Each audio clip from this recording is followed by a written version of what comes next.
Session 7 is continue with the common medical disorders associated with pregnancy. This session will describe the common medical disorders in pregnancy. We have discussed some already, so we want to continue with the discussion.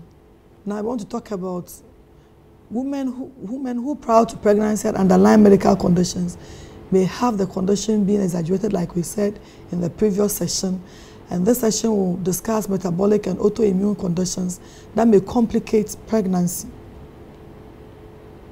At the end of the session, the student will be able to outline common medical conditions. We describe the effects of the condition on the mother and the fetus like we did in the previous session. We want to describe the management of these conditions during pregnancy and we'll describe the treatment adjustments. And that's our reading list. We want to start with diabetes and pregnancy. Diabetes mellitus is a chronic and progressive disorder that affect the normal metabolism of carbohydrates, fats, and protein in the body. It is characterized by hyperglycemia resulting from defects in insulin secretion or insulin action, or both. This is just a brief pathophysiology. I know you've done medicine and you've done diabetes already, so we don't want to waste too much time on this pathophysiology. Now, hyperglycemia is usually the result of insulin deficiency when there is high secretion of hormones antagonistic to insulin function. And severe hyperglycemia greater than 22 millimoles per liter may lead to diabetic ketoacidosis, coma, or death. The cardinal signs: you can have polyuria, you can have polydipsia, and unexplained weight loss. Type 1 diabetes. This occurs when the beta cells in the islets of Langerhans in the pancreas are destroyed, stopping the production of insulin. So because here the production of insulin is affected, there is a need for insulin therapy. In type 2 diabetes, it occurs as a result of defects of the action of insulin. There is no problem with the production of the insulin. So insulin therapy is not always needed because the islet of Langerhans, the beta cells in the islet of Langerhans is adequate and is able to produce enough of the insulin. Gestational diabetes. This is a result of carbohydrate intolerance resulting in hypoglycemia of variable severity with its onset or first recognition during pregnancy. So in gestational diabetes, we are saying that this person was not a diabetic, but then for the first time in the woman's life, she is experiencing diabetes as a result of the pregnancy. We want to just look at the pathophysiology, not of diabetes mellitus in general, but as it occurs during pregnancy. So pregnancy increases the levels of estrogen and progesterone. We know they are the main hormones of pregnancy. And then prolactin. We know that prolactin is also produced so that after delivery we have to be able to manufacture enough milk for the baby. So during pregnancy, the increasing levels of estrogen and progesterone and the prolactin will produce a progressive hyperplasia of pancreatic B cells. And because of the hyperplasia, it will result in secretion of 50% more of insulin.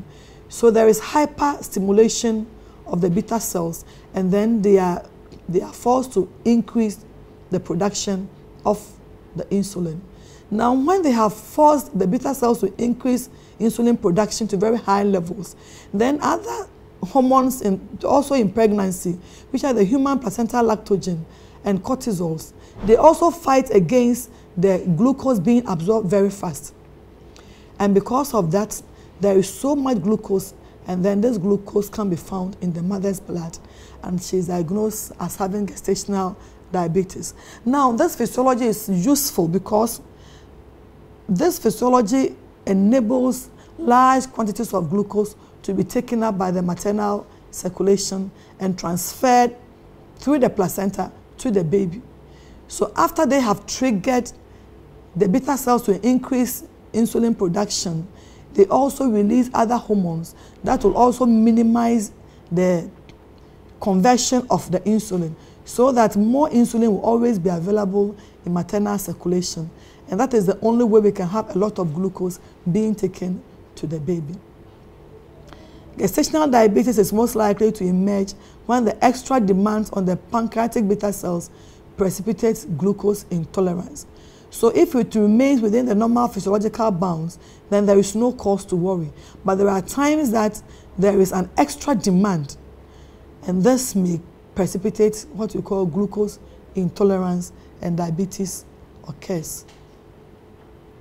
For the risk factors, if the woman had a previous delivery where the baby was weighing greater than 4.5 kilograms, then you should suspect that it might have been gestational diabetes. If the woman had a BMI greater than 30 kilograms or a family history of gestational diabetes, then you suspect that she could develop diabetes during pregnancy.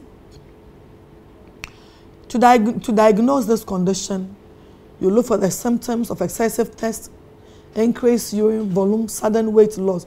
Remember that in pregnancy, we could have increase in micturition or polyuria that is physiological.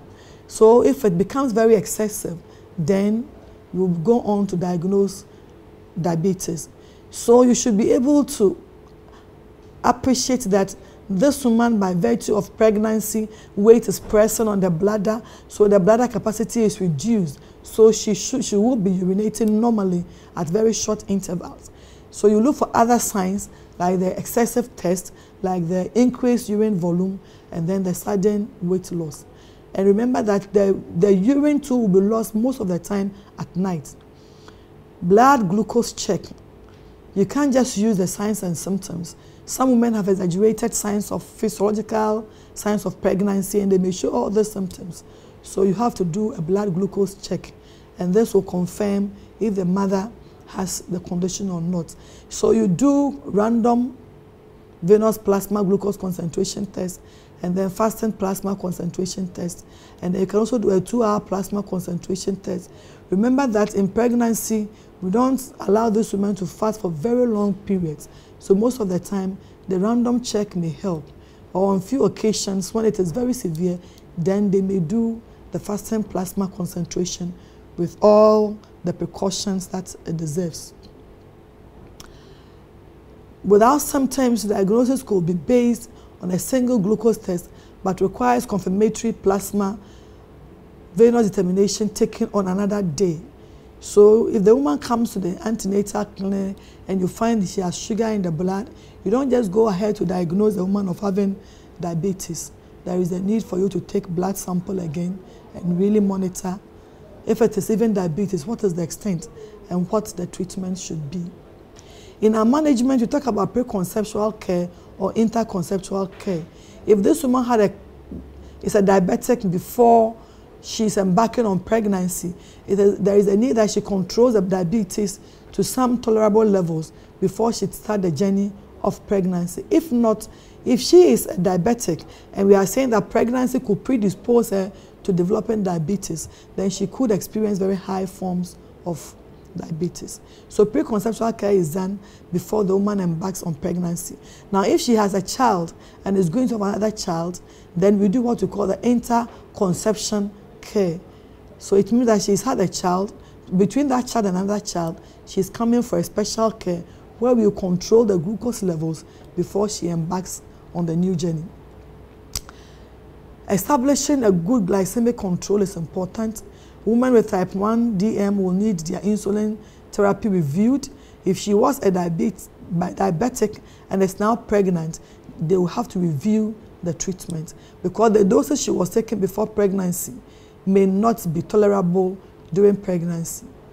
And women with type 2 DM with poor glycemic control will require insulin during pregnancy. And then folic acid supplements, 5 milligrams per day is required. And then capillary blood glucose testing should be encouraged. We may do a renal function test. Smoking should be strictly discouraged. And then assess body mass index and correct where necessary. Gynecological examination for vulval warts should also be carried out. At the antenatal level, We look at blood glucose levels, 2 to 4 weekly visits until 28th day of gestation, and then 1 to 2 weekly until 10 to maintain good glycemic control. So realize that if the woman has diabetes or developed diabetes in pregnancy, we increase the number of times she should come to the antenatal clinic so that we monitor her very closely. Dietary advice and monitoring is continued, and the pregnant woman is advised to take high fiber diets. Make patient and family aware of hypoglycemic symptoms so that she can report if they occur. And then treatment includes 3 to 5 glucose tablets or 250 to 300 ml isotonic glucosate or 75 to 120 ml carbonated lemonade. So depending on the level of glucose that was found in the blood, adjustments are made accordingly. Now, during delivery, if you're going to deliver any woman who has diabetes, you prepare extra to receive this woman and the baby. Routine induction of labor or planned cesarean section before term is not recommended, as it is more likely to result in neonatal respiratory morbidity. Induction of labor may be considered after 38 weeks if fetus is considered to be macrosomic, meaning that the baby is too big. So if the baby weighs about 4 kilograms whilst in utero, we may prepare to have cesarean section done. You maintain a normal glycemic level in labor throughout by the use of insulin infusion. So as they are delivering, they have insulin infusion, and we also continue monitoring the blood glucose, and then we titrate according to the blood glucose levels. So it means that we will adjust the flow of the fluid depending on the level of the glucose in the blood. Capillary blood glucose level should be assessed, and then we do a continuous tomography monitoring so that you assess the fetus condition, and fetal blood sampling is also necessary if acidosis is suspected. When this woman delivers, remember that it is not over. You discontinue the insulin and glucose therapy immediately after delivery, or you decrease the insulin infusion to 50% after delivery for 24 hours. We do all these things depending on the glucose levels in the blood. So there is a continuous monitoring of the glucose level, and depending on what is found, then you do the adjustments accordingly. And the postpartum hemorrhage, we administer antibiotics, especially if we had operative births, and then breastfeeding is encouraged. But because of increased nutritional demands, an extra 40 to 50 grams carbohydrate per day is advised. Women with diabetes should be reviewed at 4 weeks interval and should have glucose tolerance tests. You examine the baby fully for any abnormalities. Any baby born to a mother with diabetes have a higher tendency of developing some chromosomal abnormalities, so you observe the baby. And then sometimes you might have missed these things during the antenatal visits. We've talked about early breastfeeding. You check for polycythemia and hypocalcemia. You assess the hematocrit level of the fetus, and then if it is greater than 70%, exchange blood transfusion may be required, so that we take off all the baby's blood as you are replacing with another blood. The maternal complications, we have ketonuria, we have nephropathy, retinopathy, spontaneous abortion could also occur, and there's also a condition referred to as diabetic neuropathy, and sometimes they could develop coronary heart disease. We said earlier on that any condition that affects the woman once the baby is in utero, it also has fetal complications or fetal implications. So for fetal complications, we have fetal growth disturbances, and it could be, sometimes they can have low birth weight, but normally they become macrosomic or very big. And their head can also become very big, so it can have cephalopelvic disproportion. Asphyxia and trauma during labor will occur because the baby is very big. You try to maneuver, and this baby can get shoulder dislocation because the baby is big and we are trying to force the baby out. Respiratory dysfunction after birth most of the time occurs in babies born by diabetic mothers.